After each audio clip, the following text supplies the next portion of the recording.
RCR presenta Integrando Perú. Análisis, entrevistas y propuestas para contribuir al desarrollo del país. Con Jorge Luis Montero y Pedro Gamio. Bienvenidos. Saludos amigos. Una nueva semana empezando este nuevo año. Vamos a tener como invitado especial a José González, que precisamente desde Estados Unidos nos va a ayudar a entender los escenarios a los que nos vamos a enfrentar tan pronto asuma el presidente electo Donald Trump el gobierno. También los otros elementos que hoy están configurando este escenario global, en particular las oportunidades que tenemos con nuestra minería y con el cobre. Bienvenido, José, ¿cómo estás? Muy bien, Pedro, encantado de estar en el programa, sí. Antes de entrar en detalle al cobre y a la minería, en temas de contexto internacional, debemos entender que todo esto del Canal de Panamá, de Groenlandia y todo este afán son bravatas o son escenarios reales de futuro conflicto. Digamos que el problema con el ciudadano Donald Trump y el presidente Donald Trump es que el ciudadano Donald Trump puede decir una serie de cosas que en boca del presidente, en representación de la oficina más importante del planeta, por lo menos en términos económicos y militares, es relevante e importante, independientemente de que tales aspiraciones, amenazas, se cumplan. En la medida que el ruido que están generando es suficientemente importante para crear incertidumbre a nivel global. Es decir, es difícil creer realmente que los canadienses quieren que los Estados Unidos los anexen como el 51 Estado de la Unión. Por otro lado, si ese fuera el caso, el presidente Trump necesitaría, ya en la oficina el 20 de enero, hacer una enmienda constitucional para agregar un Estado 51 que requeriría mayorías absolutas en el Senado y en la Cámara de Representantes que no tiene.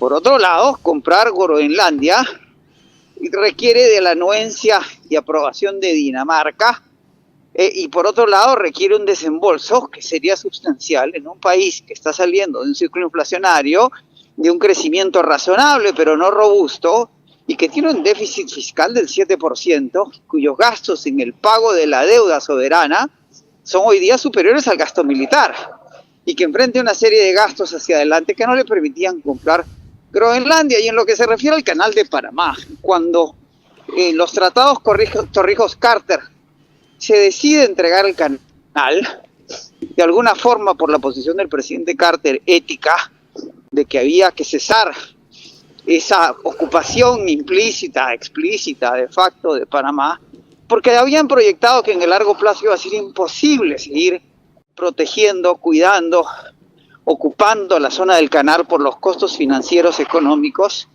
y de personal militar que eso implicaba. Es decir, y uno se pregunta, en los acuerdos Torrijos-Carter hay un acuerdo de que si el canal está bajo amenaza, los Estados Unidos tienen derecho a intervenir, que es la cláusula que usa el presidente Bush Sr. para la invasión de Panamá en su gobierno. Sin embargo, la situación no es la misma. Él habla de que China tiene influencia, está ocupando, tiene militares en el canal, lo cual no es cierto. China ha invertido en infraestructura alrededor del canal, como podría haberlo hecho los Estados Unidos y no lo ha hecho. Bajo ese argumento, también el puerto de Chancay podría, sí, ser ocupado por los Estados Unidos por ser una intervención china. Es muy difícil creer, Pedro, que tales anuncios, amenazas, advertencias se puedan cumplir. Sin embargo, pueden generar un ruido innecesario en una circunstancia en la cual el presidente Trump asume su segunda presidencia en un escenario geopolítico bastante complejo. El análisis en Estados Unidos es que podría ser, acaso también, muy en términos de lo que es el presidente Trump, una maniobra de distracción de problemas que sí tiene que enfrentar y que no sabe exactamente cómo hacerlo.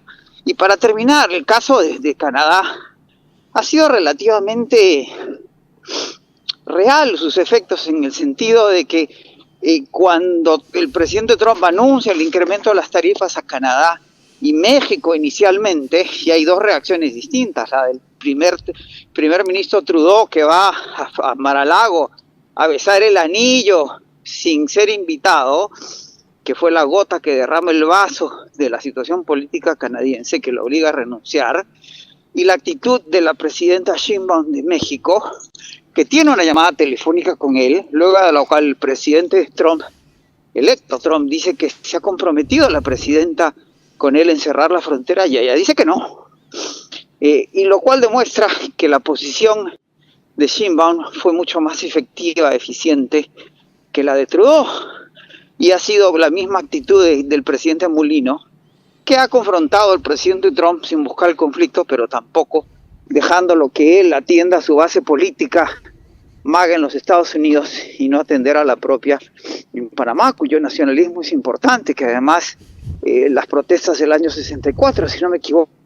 En el fondo es la estrategia de asusto para luego provocar negociaciones, buscando obtener objetivos. Esa es la táctica que ya se le conoce. Correcto, pero eso funciona cuando vas a imponerle tarifas a China por bienes que importas de la China, y no cuando lo que estás advirtiendo, Pedro, es invadir Panamá. O sea, además, ¿cómo, en qué circunstancia, con qué recursos, con qué fondos? Sí, es difícil creer. Y lo otro es, ¿cómo anexas Canadá? ¿Bajo qué términos? ¿Con qué apoyo legislativo? ¿Con qué apoyo de los propios canadienses? ¿Y cómo es que compras Groenlandia? Ahora, los daneses se lo han tomado muy a la broma y le han respondido en las redes sociales que por qué más bien Dinamarca no compra a los Estados Unidos, ¿sí? Y Canadá, digamos, pero Dinamarca tiene la capacidad de tomarse la cuestión en broma, siendo escandinavo, miembro de NATO y europeo, mientras que en el caso panameño es un poco más delicado, porque el nacionalismo panameño, particularmente en lo que se refiere al canal, es muy fuerte e importante, y si Mulino no atiende la circunstancia adecuadamente, como lo ha hecho bastante bien, dicho sea de paso, puede generarle problemas similares a los que forzaron la renuncia del ministro Trudeau. Además, que Trump se ha atribuido personalmente por la mala relación que tenían y era conocida desde antes. Ahora, una parlamentaria canadiense un poco con cierta ironía ha dicho que ella ve más viable que California y otras partes de los Estados Unidos que tienen un compromiso con el desarrollo sostenible se pongan de acuerdo con Canadá en una integración más que la figura de que Canadá sea un estado más para los Estados Unidos. En pocas palabras, lo que dice es: estamos mucho más cerca de California que usted, señor presidente. Correcto, y de nuevo, o sea, no es una especulación ni una novedad, Pedro, que el presidente Trump, Donald Trump, el ciudadano Trump, es un bully, ¿no? Y los bullies son abusivos por naturaleza. De ahí que después de la propuesta de subir las tarifas ante México y Canadá, que además que generaría una cantidad de problemas innumerables para los Estados Unidos, particularmente en lo que se refiere a las presiones inflacionarias que eso podría generar. Importamos cantidad de maquinaria importante de México y Canadá, petróleo. Por eso la actitud de la presidenta Sheinbaum terminó siendo mucho más efectiva políticamente que la de Trudeau, al confrontarlo y decirle: usted está mintiendo. Y ahí se acabó. Bueno, ha vuelto a decir en esta conferencia de prensa que ha llamado tanto la atención que iba a anunciar una inversión en data centers de 10,000 millones y terminó hablando otra vez de Canadá, Panamá y Groenlandia, que México es un gobierno de los carteles. Es decir, para cualquier efecto práctico le ha dicho a la presidenta Sheinbaum que trabaja para los carteles de la droga, y ha dicho que quiere cambiar el nombre del Golfo de México al Golfo de América, ¿sí? Es decir, lo que sí está sucediendo en Estados Unidos, Pedro, es que volvemos a levantar los ojos, a virar los ojos hacia arriba y decir: bueno, Trump sigue siendo Trump y vuelve exactamente a lo mismo, ¿sí? Ahora, son ruidos innecesarios. Sí, la pregunta también la extiendo a un discurso reiterado, que es imponer los aranceles más altos que pueda a los BRICS. Es decir, está amenazando directamente a Brasil, está amenazando directamente a Sudáfrica, está amenazando directamente a la India. ¿Eso también es viable? Ha dicho que les va a subir las tarifas hasta el 100% si es que insisten en crear una moneda paralela que compita, o no paralela, una moneda intranacional cuyas posibilidades también son muy limitadas, que compita con el dólar, y que si no desisten de tal esfuerzo, les incrementaría las tarifas al 100%. El problema sigue siendo que la balanza comercial entre China y los Estados Unidos representa 1/3 de la cuenta corriente global. Son economías complementarias y simbióticas, se dice, ¿verdad? En el sentido que una depende de la otra. De hecho, la guerra de las tarifas del año 19, en el primer gobierno de Trump, distrajo mucho la atención de esa enfermedad que venía en Wuhan, en China, que fue la COVID, y la tensión y las tarifas que mantuvo la administración Biden como una forma de presionar a China, generaron una serie de problemas que después se consolidaron con la COVID y la política de cero COVID de China, que generó esta presión inflacionaria que le costó la candidatura de alguna forma a Kamala Harris, y le está costando la renuncia a Trudeau. Es decir, y por otro lado, Brasil, las importaciones de alimentos de Brasil son masivas. La India, es decir, y por otro lado, si los BRICS deciden tener una moneda propia, es una decisión soberana ante la cual los Estados Unidos no tienen en realidad mayores recursos. Pero Trump ha repetido más de una vez que su palabra preferida, la que más quiere y la que más ama y la más bella, es tarifas, y pretende controlar las distorsiones de la economía norteamericana por la forma en que consumimos, y queremos consumir a bajos costos importando mano de obra barata, con sistemas tarifarios que solo lo van a pagar los usuarios y que se van a reflejar en inflación y en decrecimiento en la economía, a la que se una esta deportación que pretende de 10 millones de personas de los Estados Unidos, lo cual es a su vez imposible, en el sentido de que las deportaciones requieren de las aprobaciones de los fiscales generales de los estados y los gobernadores, y el uso de la Guardia Nacional para hacerlo. Los militares norteamericanos no pueden actuar en territorio nacional por ley constitucional. Tendría que ser la Guardia Nacional. No se prestarían, es decir, imagínate el escenario de uniformados norteamericanos sacando a la gente de sus casas, porque de nuevo, los ilegales actuales en Estados Unidos no son ilegales. Son personas que han migrado en tránsito, se han entregado a la migración y se está decidiendo su caso, y en el proceso de que se decida, que puede tomar hasta 3 años, se les dan permisos de trabajo. Y ya lo ha reconocido la Reserva Federal, que esa inmigración ilegal, entre comillas, ha contribuido al crecimiento económico y a la reducción de la inflación. Es decir, el presidente parecería estar creándose la tormenta perfecta, pero no nos sorprende de Trump. Ahora, ese ruido en el contexto actual, es decir, en su primer gobierno no había habido invasión en Ucrania, ni guerra en Israel, ni las tensiones que existen, y China no se va a quedar con las manos cruzadas o los brazos cruzados, y esta guerra de chips por minerales críticos afecta a ambas partes, y si China no crece, Estados Unidos no crece, y si Estados Unidos no crece, el mundo no crece. Es decir, de nuevo, el presidente Trump dejó a los analistas de nuevo asombrados con su conferencia de prensa de hace 2 días y estos nuevos anuncios. Y el otro tema que un poco llama la atención, que no lo haya mencionado a pesar de que lo hizo antes en varias oportunidades, es por ejemplo la guerra en Ucrania. Él dijo que en pocas horas iba a resolver el problema, iba por lo menos a detener la guerra misma, es decir, iba a encauzar el conflicto, y sobre el tema, a pesar de que el gobierno de Biden ha hecho que el conflicto se agrave porque le ha dado luz verde al uso de estos misiles a Ucrania, y eso un poco que ha complicado más el escenario de guerra entre Rusia y Ucrania, con apoyo y soporte de OTAN y del propio Estados Unidos, el Reino Unido y Francia. la beligerancia no ha bajado, ha aumentado, y los riesgos también. Entonces, ¿cuál es para ti la reflexión? ¿Va a lograr Trump detener las acciones militares o simplemente va a quedar como un anuncio que no fue honrado? La propuesta de Trump parece estar anclada en su relación con Putin y en el hecho que aparentemente estaría convencido que puede convencer al presidente de Ucrania, a Zelensky, a ceder los terrenos que ya han sido ocupados por el ejército ruso. Ahora bien, ya la sensación de cara al conflicto, que es una guerra que Rusia no puede ganar, pero tampoco puede perder. Hay que recordar que el rublo se devaluó 14% a final del año pasado, las tasas de interés en Rusia están al 21%, el cálculo es que se han perdido 600.000 soldados rusos en el conflicto.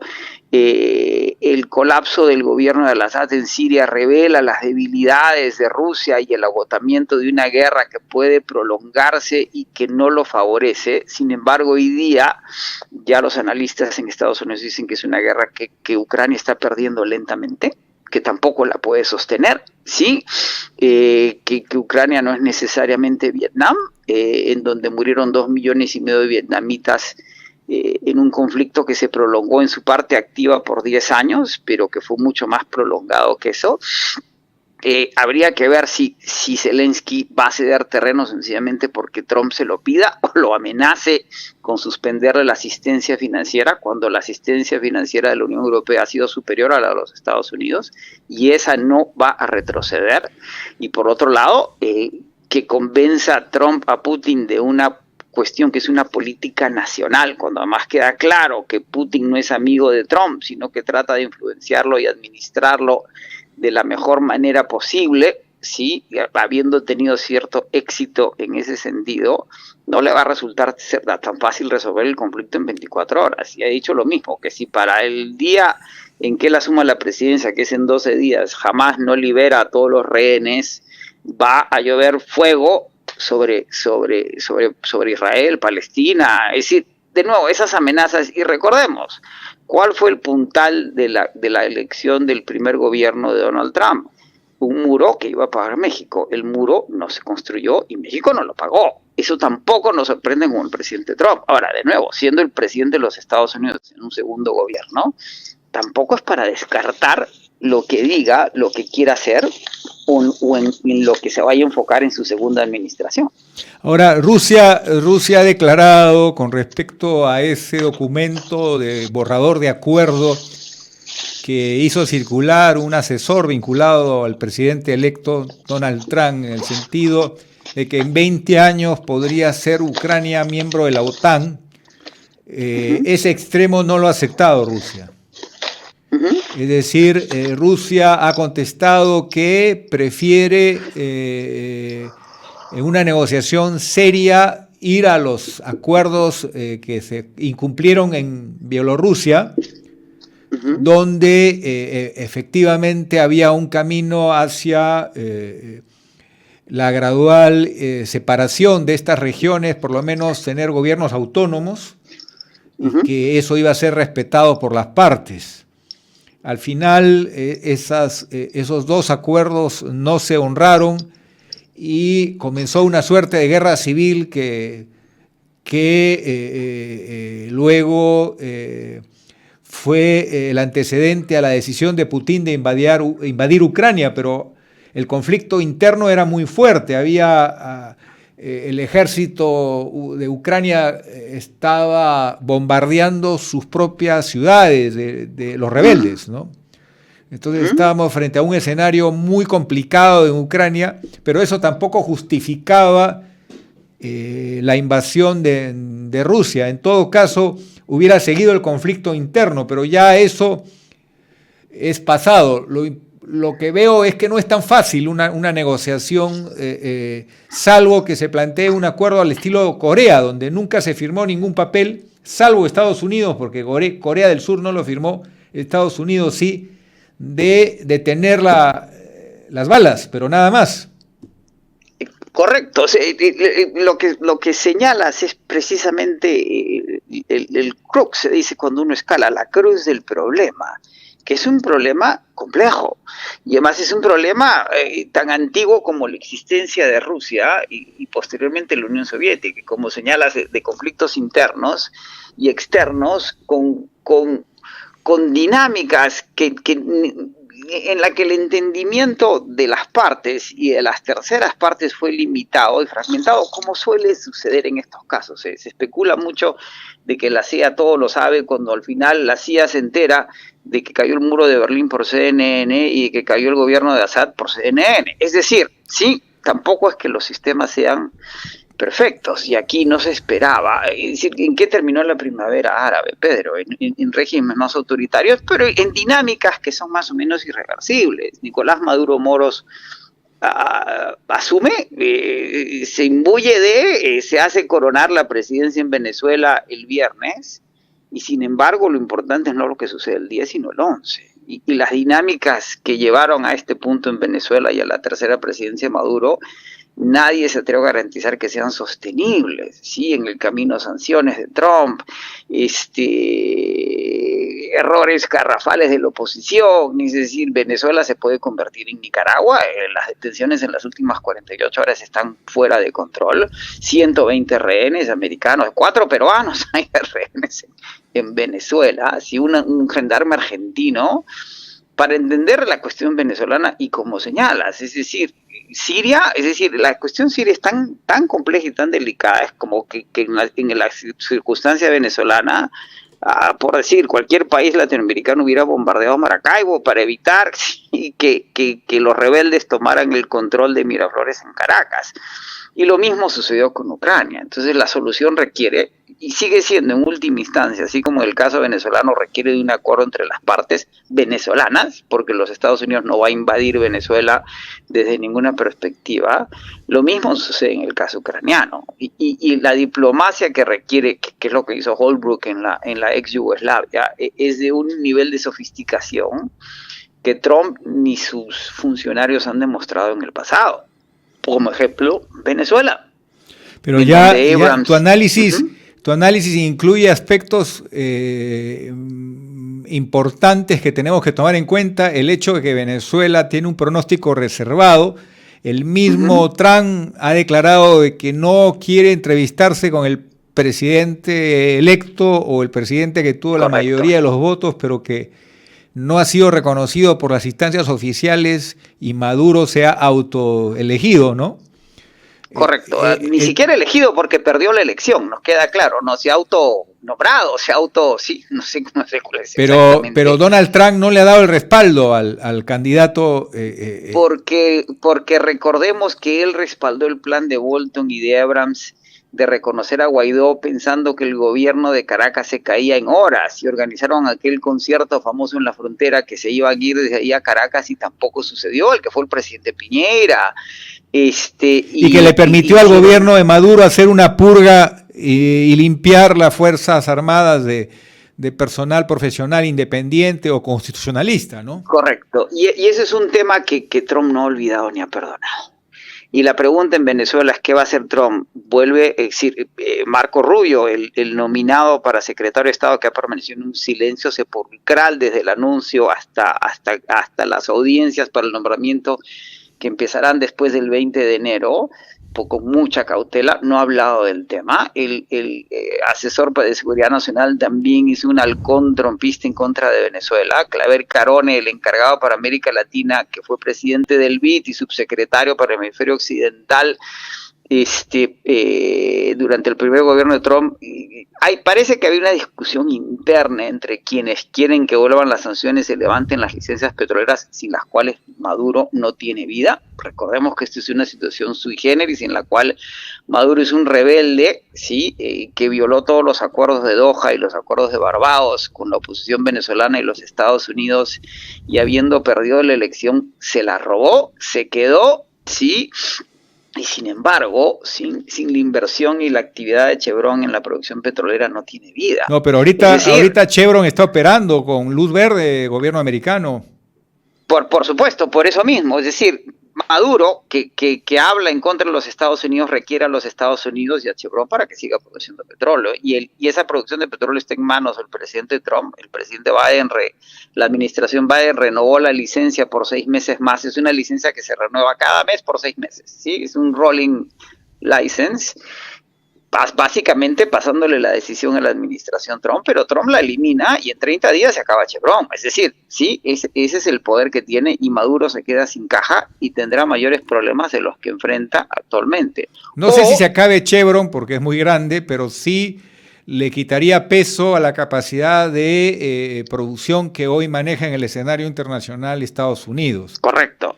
Pero, digamos, lo que ha hecho Chevron es triplicar la producción. Venezuela, que llegó a producir 335.000 barriles, hoy día produce 900 y tantos mil. Se acerca al 1.000.000. Y Chevron podría llevar esa producción a 1.250.000 el próximo año, sin mayor problema. El problema en Venezuela no es... no es ¿cómo se llama? De términos de recursos. La geología venezolana petrolera es muy transparente, es un tema de recursos financieros y técnicos. No, es un tema de una muy corrupta administración de gobierno, porque correcto, Venezuela tiene más petróleo que Arabia Saudita, pero la calidad de vida de su gente es un desastre, ¿no? El problema, Pedro, era que con las sanciones no podían exportar los Estados Unidos, entraron los mercados negros y tenían que vender el petróleo a 60% de descuento y con los robos intermedios solo recibían el 25%. Con Chevron reciben el 100%. Claro, eso está limitado porque eso se utiliza primero para amortizar las deudas de Chevron, pero de las exportaciones al gobierno de Maduro le queda una porción sustancial. Sí, lo paradójico, lo que dices es que Rusia, estando sancionada, acaba de declarar Putin que le está ganando en PBI a Japón. Y no solo eso, estando en guerra con Ucrania, el gas ruso seguía pasando por Ucrania hasta hace una semana. Sí, son los absurdos de la contemporaneidad y eso es lo que se acaba de finalmente. Y Azerbaiyán le está poniendo su etiqueta a todo el hidrocarburo que sale de Rusia por ese lado de la frontera. Correcto, pero volviendo al tema venezolano, aquí la clave es, si la administración Trump devuelve las sanciones y levanta las licencias, el gobierno de Maduro se puede caer, no en días, pero en meses, porque no tiene recursos, ¿sí? Y Venezuela no es Nicaragua, reprimir en Venezuela en las dimensiones de lo que está haciendo Ortega en Nicaragua es más o menos imposible, y las naturalezas de los países. No te olvides que el principal acreedor que tiene Venezuela es China. No, es los Estados Unidos, a través de los bonistas. No, ya también, la deuda china, acabo de revisar la información y las reservas comprometidas a China son importantes, ¿ah? Sí, pero se amortizó el préstamo chino, se amortizó en su gran parte. El ruso se pagó completo, que tenía garantía de sigue siendo acreedor China. Sí, pero no es el más grande. La deuda mayor de Venezuela son la deuda en bonos de soberanos y en bonos de petróleo de Venezuela suman $90.000 millones. Y se bonded, se dice en inglés, se hicieron como forma de bonos una serie de cuentas por pagar que no se llegaron a pagar por temas de tipo de cambio que suman en total $150.000 millones. Y la mayor parte de esa deuda está en manos occidentales. Sí, ese es el grueso de la deuda venezolana. Y terminando este análisis del contexto internacional, lo de Siria también, esa patente de corso que tiene Israel para entrar a Siria, ocupar partes de Siria, más allá del Alto del Golán incluso. Toda la frontera siria está con presencia y ocupación israelí. Eso era algo que antes no se veía con tanta tolerancia por la Unión Europea y ni qué decir Estados Unidos. En pocas palabras, no, eso es peligroso, no está sembrando un precedente Israel que le puede costar muchos problemas después. Ese es un problema también extremadamente complejo, porque los rusos van a seguir teniendo, no sabemos, 2 bases militares en Siria, y los americanos tienen presencia militar en territorio sirio por la amenaza de ISIS, es decir, el caso sirio también es complejo. Ahora, lo que sí queda claro, y Siria sí lo hace evidente, es que Rusia está perdiendo la capacidad de proyección global que pretendía, sostenía, quería tener Putin y que no tiene. El desgaste en la guerra de Ucrania es evidente. Y por otro lado, Irán, que tenía una influencia muy grande en Siria, y a través de Siria en el Líbano vía Hezbollah, desapareció. O sea, Siria hoy día, Irán hoy día está en una situación de debilidad porque además Irán se hizo de enemigos no solo de los israelíes, sino de una masa crítica de países árabes que hoy día le están pasando factura. Es decir, el riesgo existe, pero el rebalanceo ha hecho que esa presencia israelí, que es de seguridad interna para evitar que ¿cómo se llama?, en los altos del Golán se cuelen fuerzas, lo mismo que el desplazamiento de Hezbollah de Cisjordania hacia el interior del Líbano, lo que termina sucediendo independientemente del juicio moral sobre la cantidad de víctimas que ha habido en el sur del Líbano y en la franja de Gaza, es que Israel hasta el día de hoy está dominando el conflicto. Es decir, no sabemos si lo ha ganado todavía, pero es muy sí, claro. Pero el único que está resistiendo de manera significativa, aunque ha sido golpeado, es Hezbollah, ¿no? Estamos viendo que Rusia, creo yo, apostaba a una decisión mayor de China, pero China ha preferido una distensión, porque China no está ocupando el espacio de Rusia, que Rusia tenía como una suerte, desde la época de la Unión Soviética, como una suerte de contrapeso a Estados Unidos. El espacio que está dejando Rusia en términos militares no lo está cubriendo China. Y recuerda que creo que lo conversamos en alguna oportunidad. China no es un imperio expansionista, tampoco los Estados Unidos. No, el imperialismo americano es comercial, como el chino. Son imperios que han consolidado su integridad territorial y su expansión es comercial. Pero ya China tiene una base militar en una zona muy importante de África, por donde pasa importante cantidad de petróleo. Esa fue una señal que hacía pensar que estábamos... Pero eso no es expansionismo. Eso no es... Para pensar en expansionismo hay que empezar en el Tercer Reich de Hitler, en el Imperio Español, en el Imperio Francés, en el Imperio Ruso. Eso es como cuando los Estados Unidos intervienen en Vietnam, porque sentían que la amenaza comunista amenazaba sus intereses o la presencia en el canal de Panamá, de la zona del canal del ejército americano. Eso no es expansión, es sencillamente protección. O sea, me refiero a que, por ejemplo, cuando se estuvo en la posibilidad de un ataque directo a Irán por parte de Israel, ahí hubo una intervención de los Estados Unidos para hacer selectivo y calculado el impacto de los ataques de Israel a Irán, y allí Correcto. Intervino Rusia sacando una declaración de que iba a apoyar en caso necesario a Irán. Correcto, pero esas son posiciones... China no tuvo una manifestación de esa índole. China no es un país que sea naturalmente bélico. De nuevo, Tibet es parte de su integridad territorial, Taiwán es lo mismo.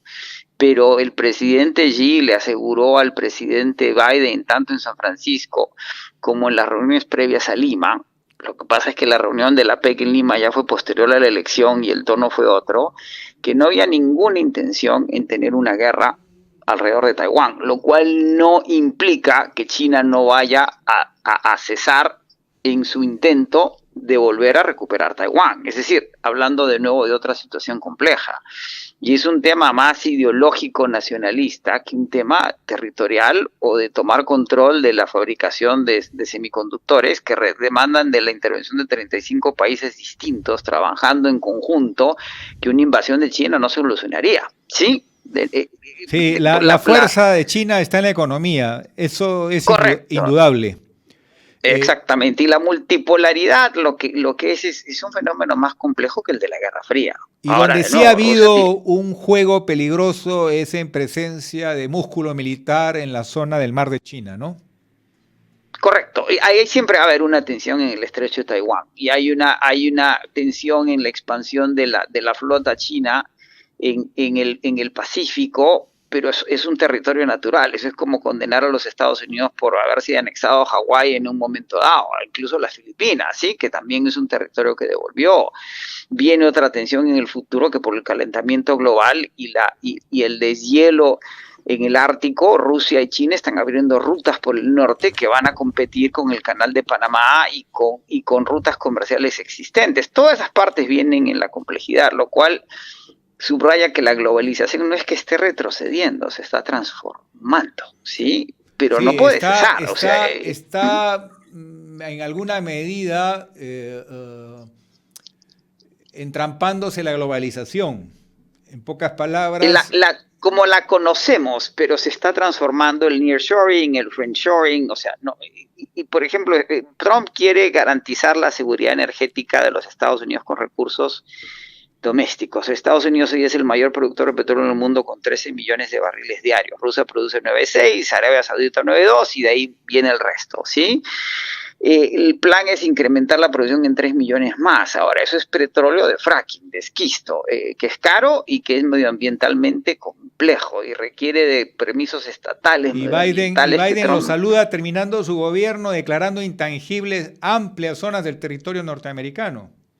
Correcto, porque además tiene la prerrogativa y el Trump lo puede cambiar. Por la mayor parte de reservas están en territorios estatales. Va a tener que pedir permiso a los gobernadores y hay que ver si son democráticos, si son demócratas o republicanos y si las asambleas locales van a aprobar o no. El problema es complejo y solo son 4 años lo que tiene. De ahí, sí, claro, que volviendo a la situación venezolana, hay una posibilidad de que Trump decida hacer negocios con Maduro, porque la producción venezolana en manos de Chevron puede ser mucho más viable, más rentable y menos onerosa que el plan de incrementar la producción de petróleo en los Estados Unidos. Claro, pero el escenario no es un escenario de paz y respeto a los acuerdos, es un escenario de amenazas, de intimidaciones, de un Estados Unidos que va a volver a romper con Naciones Unidas en el acuerdo del cambio climático. El escenario pero es por otro lado, ¿no? Mira, hay un incendio masivo en Los Ángeles que está acabando con algunas de las zonas de mayor ingreso en la ciudad y tiene que ver que estamos viviendo una hora de frío en el sur de los Estados Unidos. Yo estoy viviendo ahora en Carolina del Norte, inusual.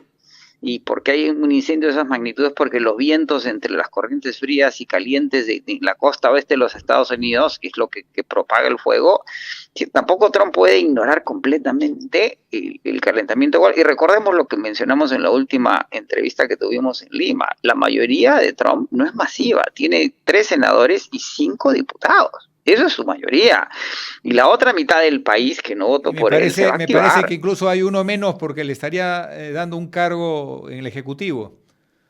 Correcto. Y acuérdate, si 3,000 muchachitos detuvieron las universidades del país por el tema de Palestina y Gaza, imagínate una protesta similar al 68. Es decir, Trump tampoco va. Este es un país muy complejo, muy fragmentado, diseñado a propósito en esos términos para que nadie pueda imponer su voluntad, en la que Trump no va a poder hacer lo que le dé la gana, ¿sí?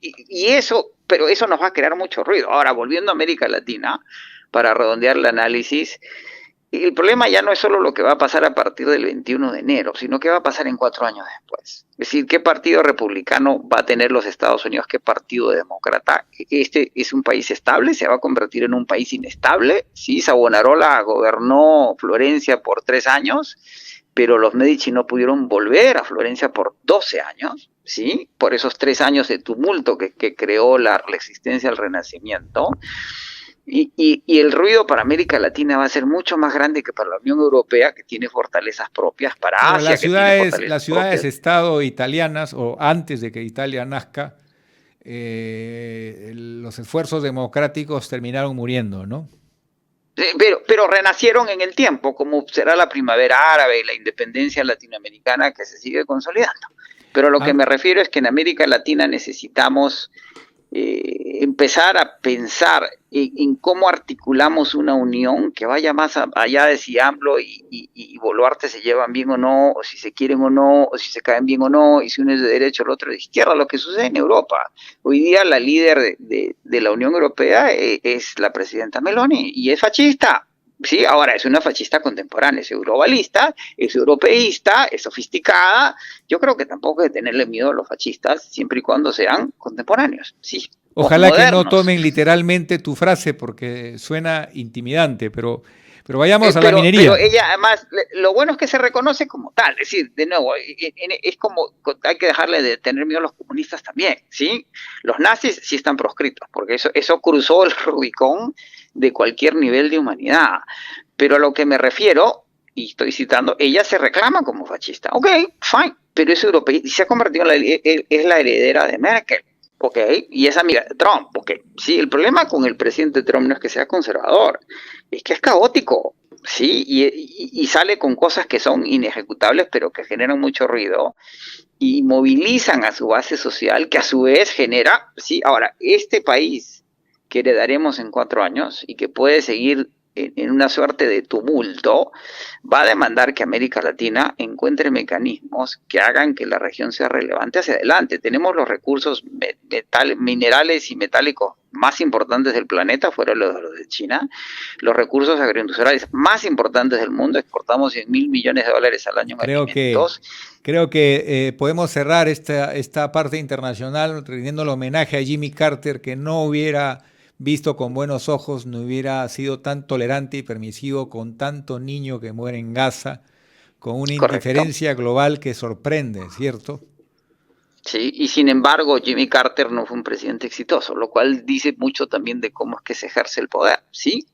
Sin cierta maña, es decir, como decía en una frase, no hay razón para que el bien no triunfe sobre el mal, pero más vale que los ángeles estén organizados como la mafia, ¿sí? El presidente Carter no supo ser lo suficientemente político, con lo cual su administración hubiera sido mucho más exitosa. Sus logros, aunque parezca increíble, son mayores como expresidente que como presidente.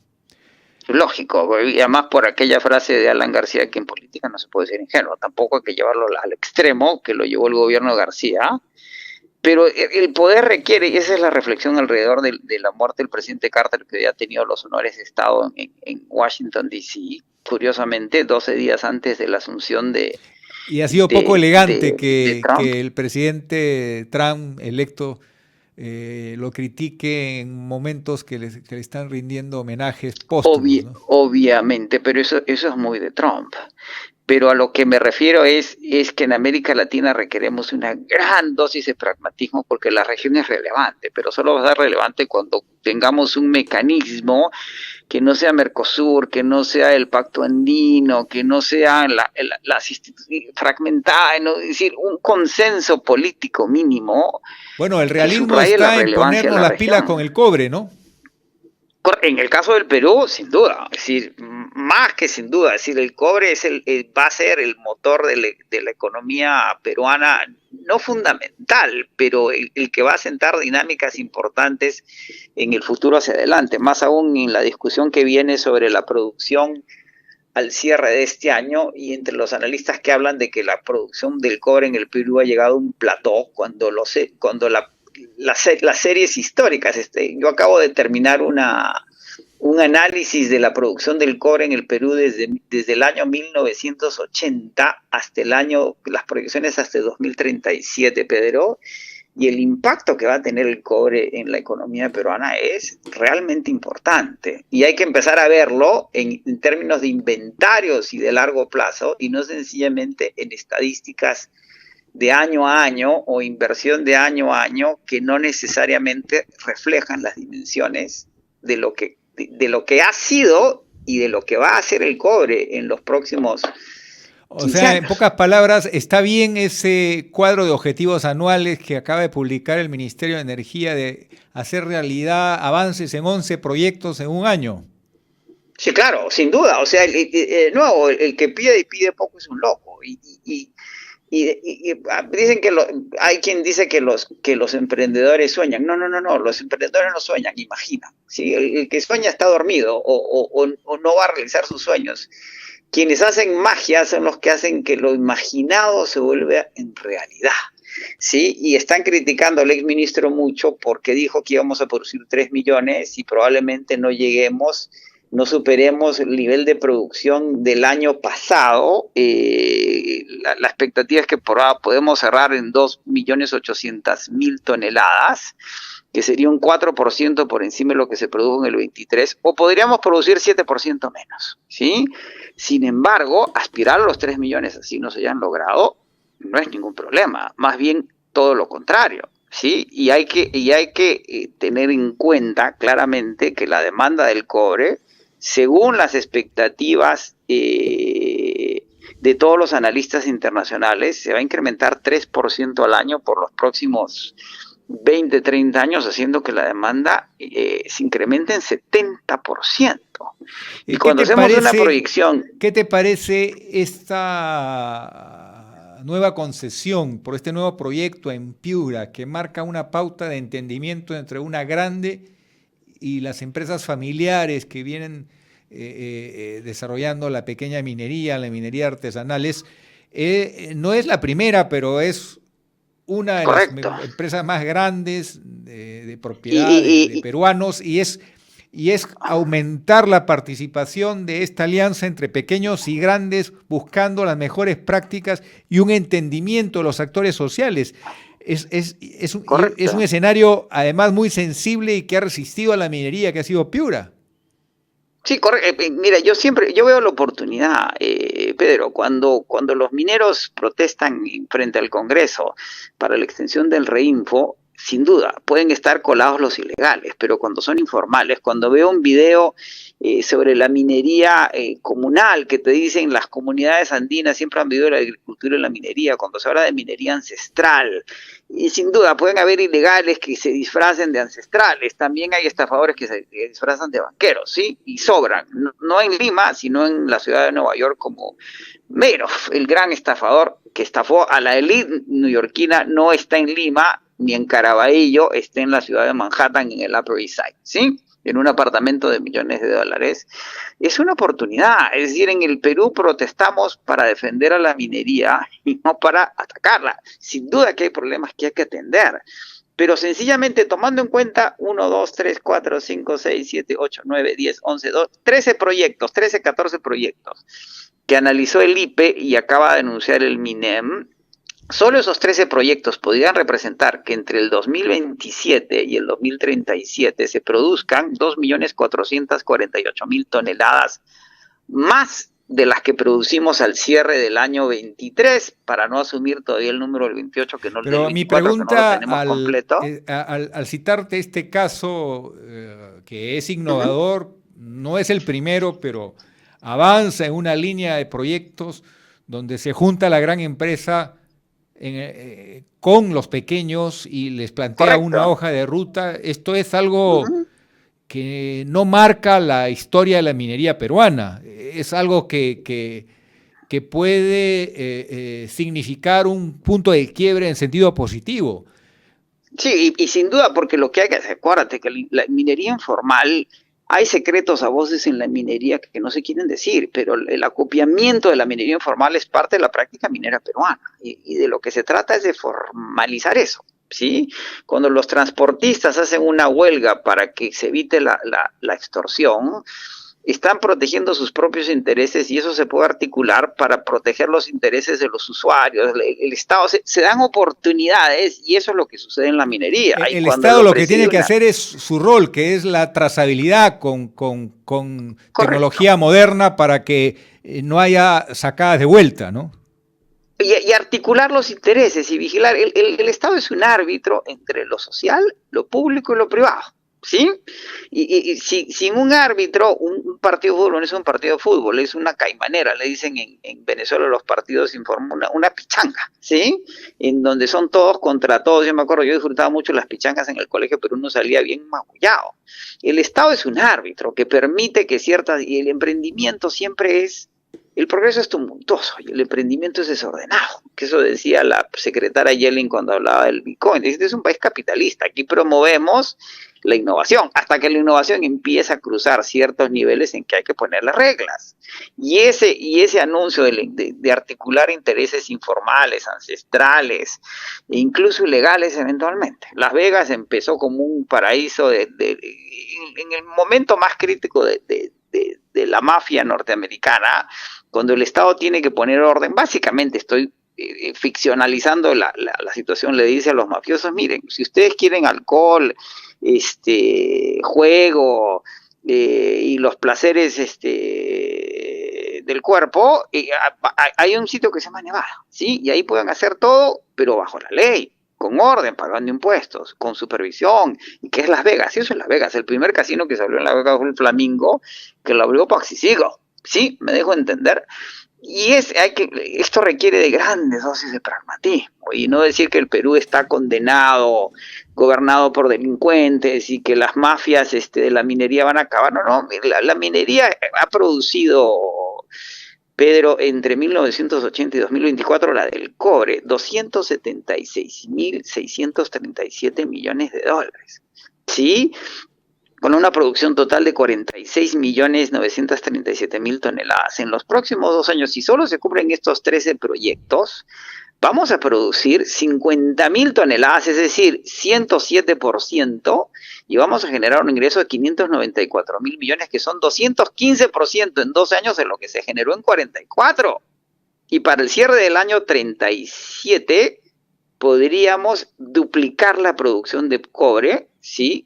Casi, por un poquito no la duplicamos, que es la gran aspiración del país, y superar en producción de cobre a Chile. O sea, es decir, tan pronto como 12 años, si se alinean los astros, porque no es una decisión del Estado, y en este análisis que hago, analizo la producción de cobre desde el segundo gobierno de la UNDE hasta el gobierno de Boluarte, y curiosamente o no, la producción no tiene mucho que ver con quién gobierna el país, ¿sí? Porque claro, responde hablando de a una complejidad, demanda internacional y a un precio que en la medida en que sube se vuelve un incentivo objetivo. Y a decisiones corporativas que tienen horizontes de 30 años. ¿Me dejo entender? Yo solamente Entonces, añadiría a tu trabajo un comentario que fue mi experiencia personal como viceministro de Energía, que es que si no se hubiera hecho el trabajo de la infraestructura nacional para producir electricidad a costos muy competitivos con el gas natural, no hubiéramos podido producir todo lo que producimos del 2003 al 2013, que fue el ciclo expansivo. En pocas palabras, no basta el precio alto, hay que hacer el trabajo en casa. Correcto. ¿No? Y no solo eso, y hay un evento que los metalúrgicos señalan, que a partir de 1980 el cobre se empezó a producir por lixiviación de pilas y no refinación de sulfuros. Y ese método generó que los pórfidos masivos latinoamericanos sean explotables en niveles rentables. Y lo curioso es que el cobre, estudiado ya en series históricas, siempre ha sido rentable. No solo es noble metalúrgicamente, sino financieramente. ¿Y quién es el productor de cobre por lixiviación de pilas con mejores costos en el mundo? El Perú. Y sería una torpeza que el Perú no ponga en valor ese potencial para financiar la salud, la educación y la cuarta revolución industrial, que significa Pedro, ciencia y tecnología como nunca antes se ha hecho, ¿no? En 12 años podemos producir más ingreso por cobre que en los 44 años anteriores. Y si sumamos el ciclo completo, hay que empezar a pensar en inventarios, no en año a año, que es importante, hay que verlo, hay que considerarlo, sin duda. Podemos llegar a acercarnos al $1 trillón en ingreso por cobre en 50 años. Y la clave en la reflexión que tenemos, ¿qué hicimos con ese $1 trillón? ¿Sí? No hacer una fiesta, sino un manejo responsable de esos recursos en favor de la gente, ¿no? Correcto, precisamente. Muchísimas gracias por esta conversación, este diálogo. Nos vemos muy pronto y un buen año 2025, José, a donde te encuentres, y siempre un amigo de tu patria, el Perú. Mil gracias, igualmente a todos ustedes. Un abrazo grande, Pedro. Se te quiere mucho. Muchas gracias, amigos. Hasta la próxima semana. Hemos presentado Integrando Perú. Retornamos en nuestra próxima edición con más entrevistas y el análisis para contribuir al desarrollo de nuestro país.